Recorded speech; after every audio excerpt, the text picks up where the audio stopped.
Spy Cat is not a bad animation. This was released in 2018.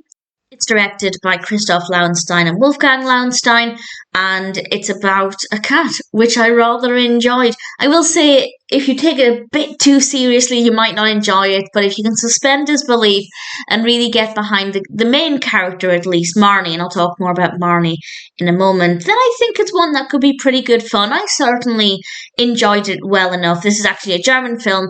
The English language film has either Karoline Mask von Oppen as Marnie or Addison Rae, and I watched it on Amazon Prime and I checked in the credits at the end, and Caroline Mask von Oppen is credited as the English voice of Marnie in the Amazon Prime version, at least in the UK.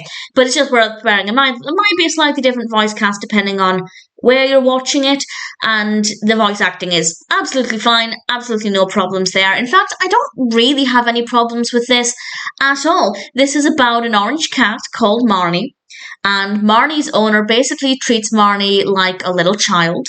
Not in a condescending way, but in a way that she's very pampered and very well looked after.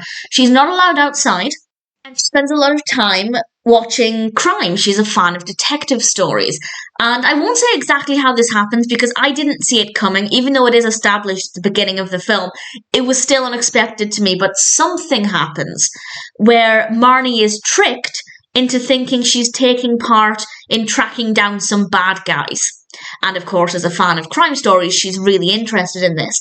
And she ends up going on this adventure with a dog, a rooster, and a donkey, which is a really interesting mix. And they're out in the wild. And of course, for Marnie, this is her first experience of the real world. So she has a very naive way of looking at things. And she still thinks that she's on this journey of tracking down these bad guys. And I think it's a really interesting perspective to have, and I really loved the character. I thought she was really sweet. In fact, all of the characters, the animals at least, were very likable.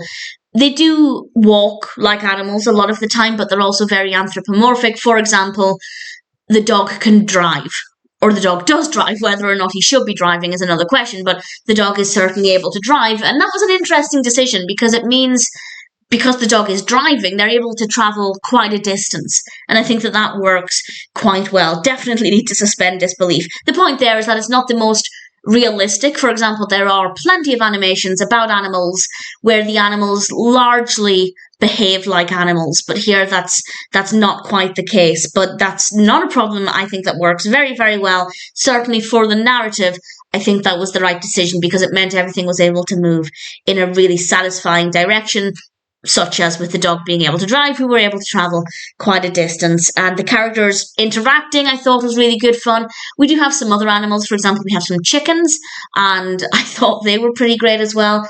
And we do have some human characters, some not so nice characters, but they're all very well written, definitely very interesting. And it's a pretty decent story. I rather liked it. I thought it was a fun concept. And I think Marnie is a likable protagonist. And I think that was really important because if Marnie hadn't been likable, it might not have been the most pleasant experience, because I'm not going to pretend that the narrative is completely the most fascinating, compelling thing ever. It's nice, it's pleasant, it works well. It's maybe not the best crafted thing, but it's really good fun and everything flows well enough, no pacing issues. It is good, but for me, Marnie is the selling point. Marnie is such a fun, likeable, fascinating character. And if that hadn't been the case, maybe the film wouldn't have been so good. That's not to say the other animals aren't interesting. They definitely are. But it's the Marnie show, put it that way. For me, at least, I feel like everything that I enjoyed the most centered around Marnie. Maybe I'm biased because I love cats. I don't know. But either way, it's definitely not a bad film. I did think that it was pretty enjoyable. The animation quality is really pleasing as well. I really liked the animation style for this one, and we have a gorgeous colour palette. I think making Marnie a bright orange cat was, again, a good decision.